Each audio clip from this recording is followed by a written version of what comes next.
The Maker of the universe made it clear for us that we are here on a mission, and it soon will take form in physicality, that the house of the Maker in the Holy Land of Israel, in the greatest city of Yerushalayim, will hold and be blessed with the temple of Hashem that will be called the house of prayer to all nations. Now I'm going to introduce you to the people who make this happen. آج سے 10 مہینے پہلے 7 اکتوبر 2023 کو جب Hamas نے 5000 rocket سے اسرائیل پر حملہ کیا تو میں نے آپ کو اس وقت بتا دیا تھا کہ اسرائیل جو کہ 1947 سے لے کر آج تک مسلسل تیسری عالمی جنگ کی تیاریاں کر رہا تھا، اب کی بار وہ پیچھے ہٹنے والا نہیں۔ اس کی وجہ یہ ہے کہ وہ اپنی نئی جنریشن کو اب تک اس جنگ کے لیے ذہنی طور پر تیار کر چکا ہے، اور اس کے علاوہ ٹیکنالوجیکل، جنگی یا سفارتی تیاریاں، ہر طرح کی اسٹریٹجی انہوں نے یہی سوچ کر بنائی ہے کہ انہیں ایک دن اس عالمی جنگ کو لڑنا ہے، وہ عالمی جنگ جس کی پیشن گوئی ہر ایک ابراہیمک ریلیجن کے اندر کی گئی ہے، اور وہ پیشن گوئی جس کو کوئی نہیں ٹال سکتا، جنگ ہرمجدون یا اسلام کے اندر ملحمۃ العظمیٰ، جس کا مقام اسرائیل کے اندر یروشلم شہر کے اندر مجیدو نام کی پہاڑی بیان ہوتا ہے۔ حدیث کے اندر آتا ہے کہ اللہ کے رسول نے فرمایا کہ یہ جنگ اتنی خوفناک ہوگی کہ اگر کسی شخص کے 1000 بیٹے ہوں تو 999 اس جنگ کے اندر مارے جائیں گے۔ اور دوسری طرف اس وقت مسلمانوں کا حال یہ ہے کہ دنیا کا کوئی بھی ایک ملک ایسا نہیں ہے جہاں پر مکمل طور پر اسلام نافذ ہو۔ اسرائیل اور امریکہ نے دنیا کے تمام ترقی یافتہ ممالک کو اپنی سائڈ پر کرنے کے لیے نیٹو کا انتخاب کیا ہے۔ یہ دنیا کے تقریباً زیادہ تر ایسے ملکوں کا اتحاد ہے جو کہ مسلمانوں کے خلاف ہیں، اور اسرائیل اس بات کو اچھی طرح سے سمجھ چکا ہے کہ اس سے بہترین موقع اس کو کبھی نہیں مل سکتا۔ جب دنیا کے تمام مسلمان حکمران آپس کے اندر تفرقے بازی کا شکار ہیں، ایک دوسرے کے دست و گریبان ہیں اور اپنی انتہائی کمزور ترین حالت کے اندر ہیں، کیونکہ اللہ نے ان کو پہلے ہی بتا دیا تھا کہ یہ قرآن اللہ کی رسی ہے، اس کو پکڑ کر رکھنا اور ٹکڑے ٹکڑے مت ہو جانا، ورنہ تم پر دنیا کا عذاب ضرور نازل ہوگا۔ اسرائیل کے غزہ پر حملے سے پہلے آپ سبھی یقیناً ایک دوسرے سے سوال کرتے ہوں گے کہ دنیا میں 57 اسلامی ملک ہیں، 1.8 بلین مسلمان ہیں، ان کے ہوتے ہوئے ایسا کیسے ممکن ہے کہ اسرائیل اتنی بڑی جرأت کر سکے کہ کعبہ اور مسجد نبوی کے بعد مسلمانوں کی سب سے مقدس ترین جگہ بیت المقدس پر موجود مسجد الاقصیٰ کو شہید کر کے اس کی جگہ پر اپنا ٹیمپل تعمیر کر دے؟ لیکن آپ دیکھیں کہ اسرائیل نے جب 10,000 غزہ کے معصوم لوگوں کو قتل کر کے ان پر بم برسا کر ان کو قتل کیا، تو کون سا اسلامی ملک ہے جو کہ ان کی مدد کرنے کے لیے جنگ کے میدان میں اسرائیل کے سامنے اپنی آرمی لے کر آیا، مذمت اور امداد کے علاوہ؟ بلکہ کڑوا سچ تو یہ ہے کہ کئی اسلامی ممالک ایسے ہیں جو کہ باقاعدہ طور پر اسرائیلی آرمی کی پیٹرول اور جنگی سامان سے مدد کرتے رہے، سفارتی طور پر بھی خاموش رہے۔ حالانکہ اگر یہ تمام اسلامک ملک ایک ساتھ اکٹھے ہو جائیں تو اسرائیل کا وجود ایک دن بھی باقی نہیں رہ سکتا۔ آپ ذرا غور کریں کہ اسرائیل نے یہ تمام جنگ سوچ سمجھ کر شروع کی ہے، اس کی ٹائمنگ انتہائی اہم ہے۔ وہ چن کر ڈیوائیڈ اینڈ رول کے ذریعے، یعنی توڑو اور کمزور کر کے ختم کر دو، ہر اس ملک کو کمزور یا ختم کر رہا ہے جو کہ ان کی اس آخری جنگ کی پیشن گوئی اور ان کے مسیح دجال کی آمد کی پیشن گوئی کے درمیان میں آ سکتا ہے۔ مثال کے طور پر عراق، ایران، لبنان، مصر اور سب سے بڑھ کر فلسطین یا پھر حماس۔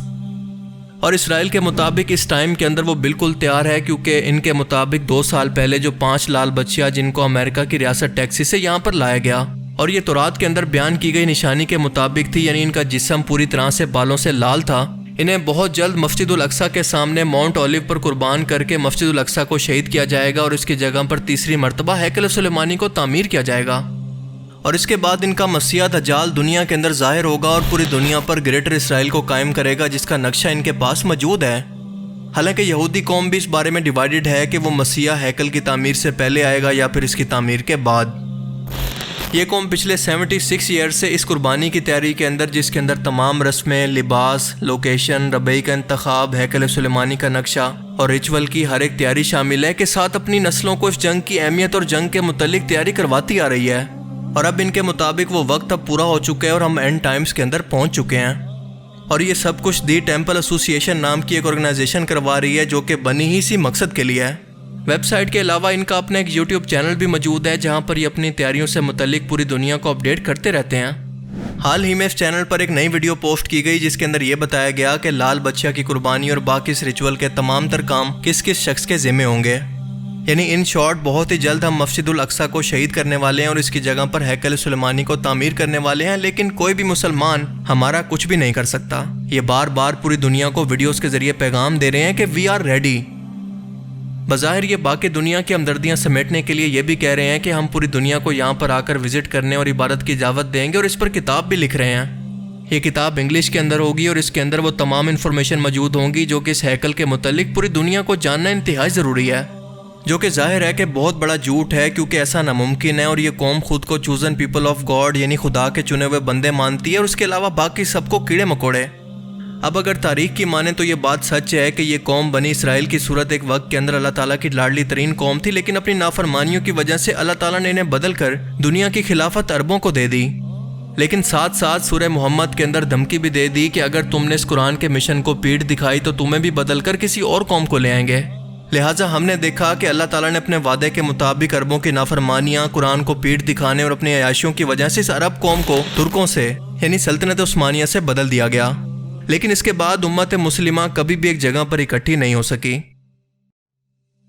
ویسے تو لال بچہ کی قربانی اور ہیکل سلیمانی کی تعمیر یہ سب پیشن گوئیاں تورات کے اندر موجود ہیں، مسلمانوں کی کتاب کے اندر ایسا کچھ نہیں لکھا، لیکن اس کے بعد کے حالات تورات، انجیل اور اسلامی تعلیمات کے اندر ایک جیسے بیان ہوتے ہیں،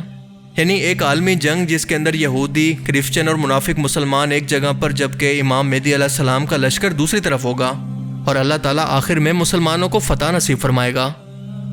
یہ جنگ ہر صورت ہو کر رہنی ہے اور اسرائیلی قوم اس کی منصوبہ بندی بھی کرتی آ رہی ہے، لیکن یہ کب ہوگی اس کا کسی کو نہیں پتا۔ لیکن ہمیں یہ کوشش کرنی چاہیے کہ ہم اس جنگ کو زیادہ سے زیادہ ڈیلے کروائیں، کیونکہ اگر یہ جنگ شروع ہو گئی تو اٹامک بامز کی تباہی کے بعد شاید ایک بار پھر سے انسانیت سٹون ایج کے اندر پہنچ جائے، ٹینکوں کی جگہ گھوڑے اور مشین گنز کی جگہ تلواریں لے لیں، اور اس کے بعد اسلامی خلافت کا آغاز اسی جنگ کے میدان یعنی فلسطین کے شہر یروشلم سے ہوگا کچھ یوں کہ ایک سعودی بادشاہ کی وفات کے بعد اس کے بیٹوں کے اندر حکومت حاصل کرنے پر اختلاف ہوگا۔ یہ لڑائی حرم کعبہ کے اندر بھی پہنچ جائے گی، اور آخر کار یہ تمام قبیلے حرم کعبہ کے اندر ایک شخص کے ہاتھ پر بیعت کر کے انہیں حکمران تسلیم کر کے اس لڑائی کو ختم کریں گے، اور اس شخص کا نام ہوگا امام مہدی۔ یہ پیشن گوئی کس حد تک درست ہے، اس بات کا اندازہ آپ اس بات سے لگا لیں کہ دنیا کا کوئی بھی ایک ایسا ملک نہیں ہے جس کے اندر پریکٹیکلی طور پر بادشاہت کا نظام آج بھی ایگزسٹ کرتا ہو سوائے سعودی عربیہ کے،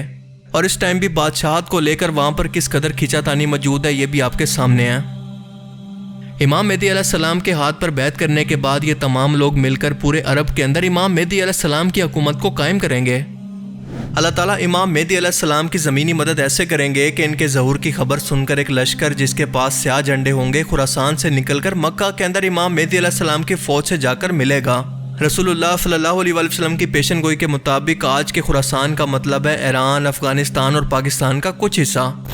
اس کے بعد یہ لشکر دجال کی اسی فوج کا مقابلہ اسی جگہ یروشلم شہر کے اندر کرے گا اور اس کو فتح کر لے گا، اور اس کے بعد دجال کا ظہور ہوگا۔